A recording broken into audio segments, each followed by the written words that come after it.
Hello, pre-meds, and welcome to another episode of the pre-med GPS, sponsored by MDI Prep. I am your radio MD, Dr. Anthony Sutton. Each and every week, we bring you the coolest pre-meds, medical students, and physicians in the world to share their stories, their journeys, their failures, and successes. This afternoon, our special guest is Afsana Islam, a pre-med student from Lamar University in Beaumont, Texas. Hello, Afsana, are you there? Hi, Dr. Sutton. Yes, I'm here. Great. How are you doing today? I'm good. How are you? Good. So what we want to do today is we want to just kind of, first of all, tell us a little about yourself. Oh, yes. So, yes, my name is Afsana Islam. I'm a senior right now at Lamar University in Beaumont, Texas. I'm finishing up my undergrad, and I will be matriculating into McGovern this fall. Awesome, McGovern. I like that. So, first question, why did you decide? Oh, my goodness. It definitely started with a lot of inspiration from my father. My father himself is a physician, and he told me, the good aspects that come with working as a physician, not only, being able to support yourself, but you're doing work that has a lot of humanitarian aspects.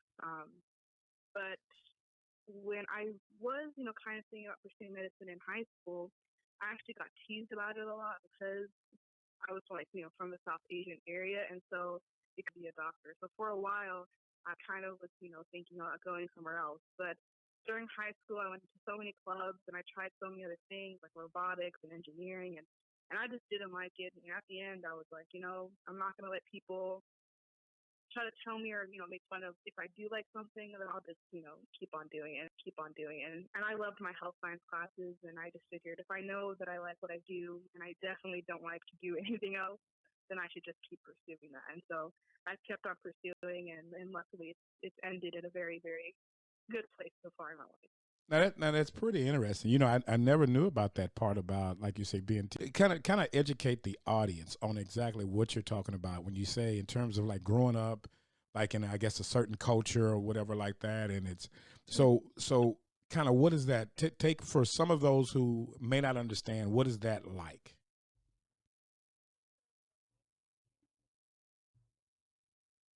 Yeah. But in general, like we all look, South Asian or from like the Indian subcontinent area, and just growing up, it's just kind of I didn't know about when I was younger, but going through school, I guess it was kind of just a stereotype that a lot of people from that area.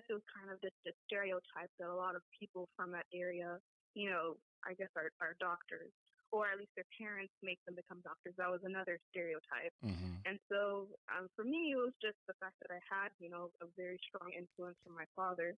And, even with personal situations where even like in family, with my grandfather one time was in an emergency, a medical emergency, and my father just stepped in and saved his own father's life.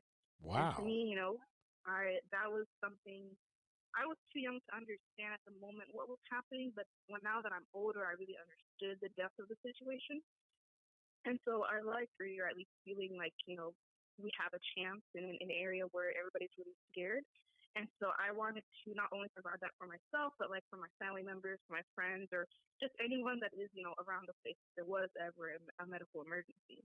And I kind of followed through with that perspective in mind. But then like the school and like in primary education, I guess, um, certain stereotypes, I never was bullied or anything. It was never something that necessarily dwelled on my mind too much, but it did happen where people were saying, "Oh, your parents just are forcing you to want to be a doctor," or Mm-hmm. "Of course you want to be a doctor because you're from." Start forcing you to want to be a doctor, or Mm-hmm. "Of course you want to be a doctor because you're from, this country or that country." And so Right. I didn't let it get to me too much, but it definitely made me question my sincerity of, okay, do I want to be a doctor because I like and I like what I see, or am I, is it, I'm just want to prove to myself, in a sense, I guess, now that I look back at it, that I wanted to make sure I wanted to follow this path. Right. And so, I tried other things, I didn't like them, but just following my science classes and also volunteering at hospitals. I mean, I loved what I saw, and so I just decided to Right. So continue. so you realize that once you did that for you and not anybody else. Yes. Gotcha, gotcha. Oh, so who are your major influences? I'm sorry? Who are your major influences? Oh, yeah. I mean, definitely my father. Like I said, there is that one moment where my grandfather was in a medical emergency, and basically, I didn't really know what to do at the time, but my dad came in and we called medical, emergency services, and that was one occasion, kind of, just really in the face, real life situation that kind of made me see, okay, if my dad wasn't there, what would have happened?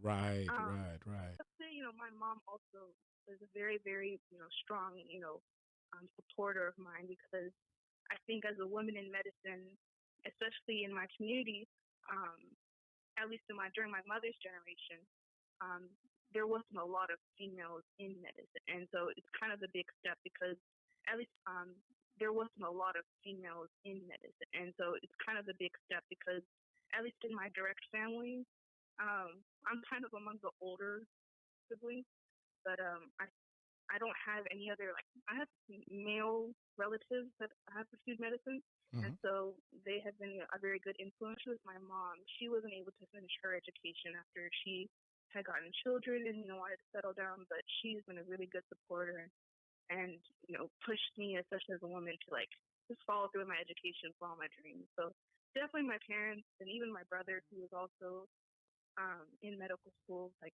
my family has. Awesome, awesome. So in your journey to medical school as a pre-med, what do you think have been your biggest obstacles? Oh goodness. I mean, the first thing that definitely popped up to mind was MCAT, but I think it was not necessarily the test.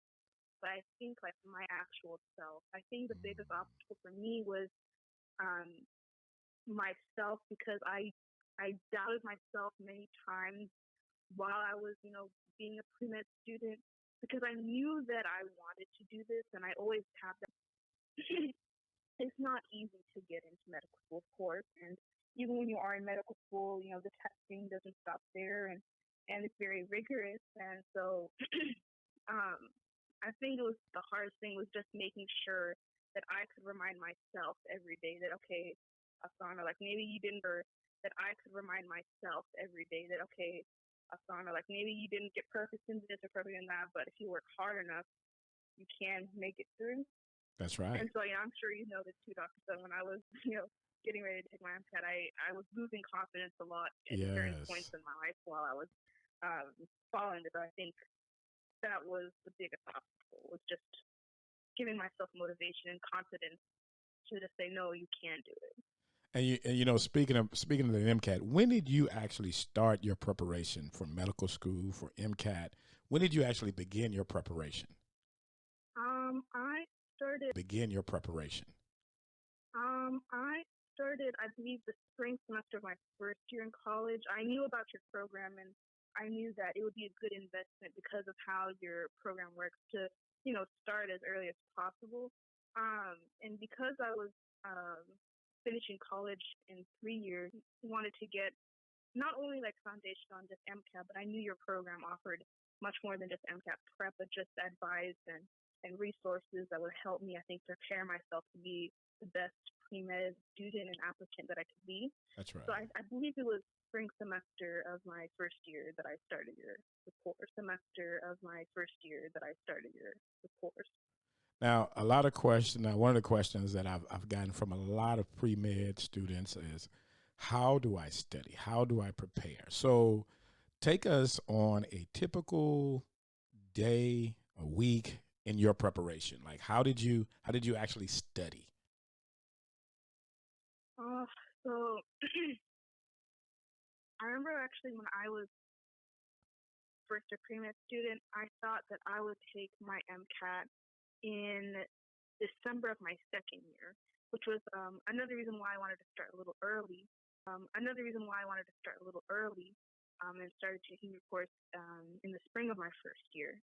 Um, but I think, like a typical day, it's like you have to I think the biggest problem is that I thought, yes, like a typical day is like a formula, like it's going to be the same thing. Are thinking that way too. Is honestly the how you should approach studying will be different for each person, and how you will study will change as you're progressing through. I think in the beginning, if say it's going to be a while since you take your MCAT, and maybe you just want to get the ball rolling, you can start with some content CAD. Maybe you just want to get the ball rolling. You can start with some content review, or maybe if you haven't taken a course or are not familiar with a topic that is tested, pretty well on MCAT, then you can start some content review. And then I would definitely make sure to do some practice questions. And then, when you think, okay, actually, before all that, Okay, gotcha. see where you need to review. There I you forgot about that. Yeah, I Okay. started with a practice test. Okay. Then I kind of figured out where I needed to go, and I just changed as I progressed. Okay, great. So you took a practice test even before you had done any studying, right? Yes. Okay, gotcha. And then that kind of told you, okay, this is the area that, okay, gotcha. And then that kind of told you, okay, this is the area that I may need to work on a little bit more. Yes. Okay. So in terms of the MCAT, what do you think was the most challenging part of the MCAT to you? For me, I think it was definitely the cars section, because I knew that you never had to study for the cars. It was just practice. So I was like, oh, okay, I can practice cars here and there. Let me focus on studying for science right now, like for all the other science sections. When I feel like I should have started practicing cars passages a lot earlier than maybe, or at least, a lot more consistently than what I actually did. And even then, I mean, I've always struggled with, topics such as cars, where it's like, English passages, reading and comprehension. So that was definitely the toughest, because you can't, do a passage and then say, oh, okay, I just need to study this, and if I study that, I'll definitely improve. It's definitely, you have to practice, figure out what's wrong, and apply that to see, to do better each time. So cars was definitely hard for me. Okay. They giving advice on typically how long someone who is beginning their studies for the MCAT, how long would you say they should prepare? 1, 2, 3 months, 6 months?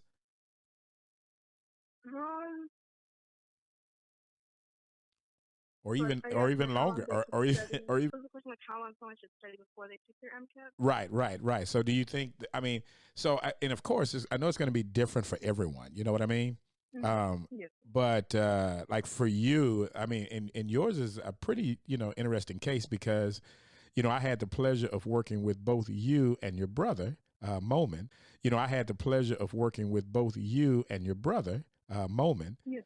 And both of you started very early in your college career in terms of preparation, which we advise.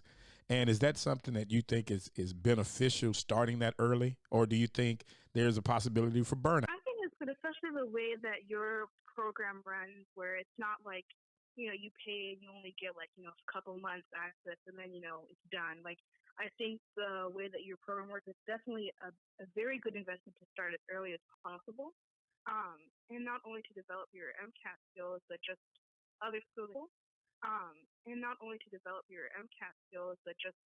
Other skills that you'll need in terms of being a better like pre-med applicant.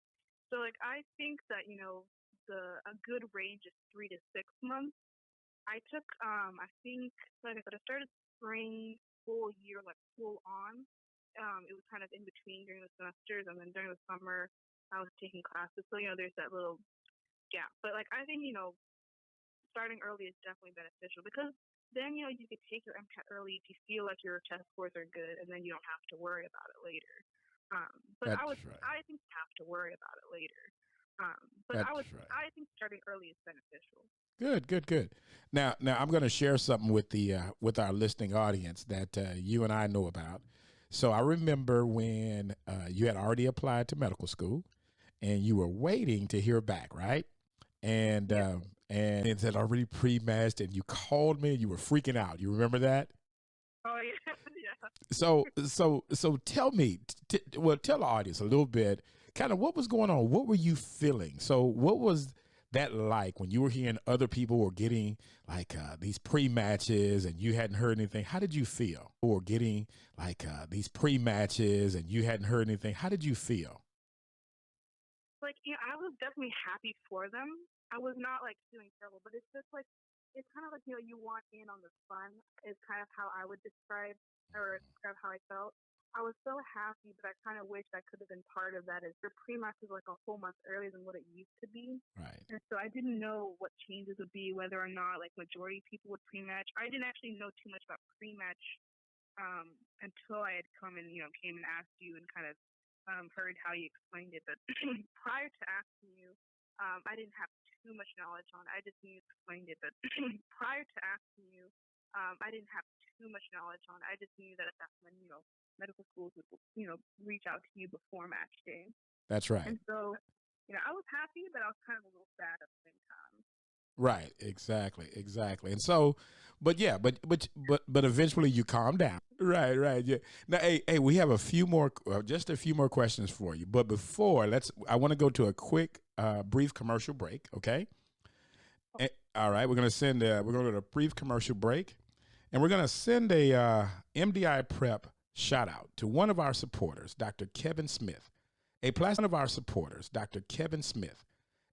surgeon in Houston, Texas. He has a breakthrough treatment for migraines that is actually changing the lives of people around the world.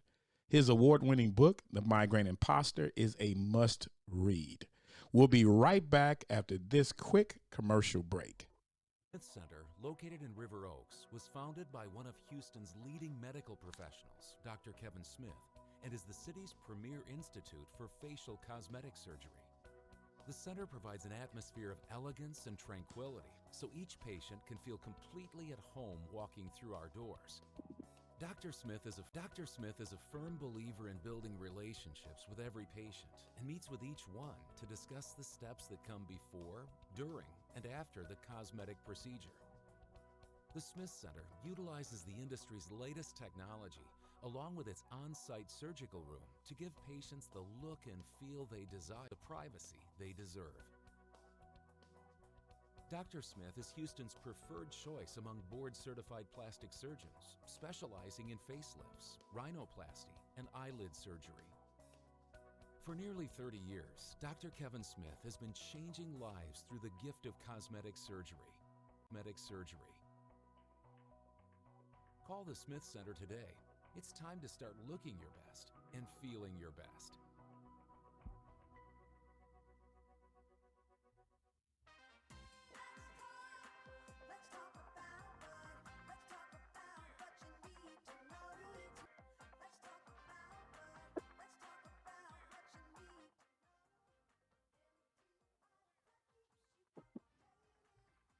We are back, and on the phone with us is Afsana Islam from Lamar University. Afsana, how are you? I'm good. How are you, sir? Good. Okay, well, thank you, Sana. How are you? I'm good. How are you, sir? Good. Okay, well, thank you so much for joining us today. We do, for instance, we do have a question. Do you have any words of wisdom for any of the pre-meds that are beginning their journey now? Any words of wisdom? Yes, I would say first, don't think that you're going through this by yourself, and do not go through this by yourself. I remember, like I said, I had a lot of issues with confidence and things like that. But not only talking with Dr. Sutton, but with other pre-med students that were applying with me, they shared the same feelings and just kind of communicating that with each other. Shared the same feelings and just kind of communicating that with each other made us understand that yes, it will be scary, and yes, there's a lot of uncertainty, but you're not the only one. And we actually use that kind of vulnerable time to connect and help each other out and be stronger students. So, always try to seek help. And so much for those. Well, all right, Alsana, it is that time again where we have each of our guests take part in strengthening the mind, building the neurons, and creating cognitive abilities. We call this segment Train Your Brain. Train Your Brain.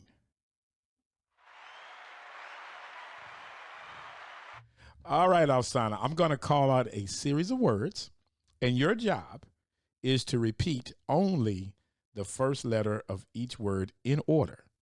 So I'm going to So I'm going to call out a series of words. Your job is to repeat only the first letter of each word in order. If you are successful, you will receive a gift certificate, compliments of our friends at Chick-fil-A. You can't write down the words or receive any outside assistance. Are you ready? Or receive any outside assistance. Are you ready? Yes. Okay. Glycolysis, hemoglobin, mitochondria, salmonella, kidney, photosynthesis. Go. Was I supposed to say the first letter of the first three words or all of them? All of them. Yes, all of them. Oh, okay. No. Okay. So GHM, SK, G. SK what?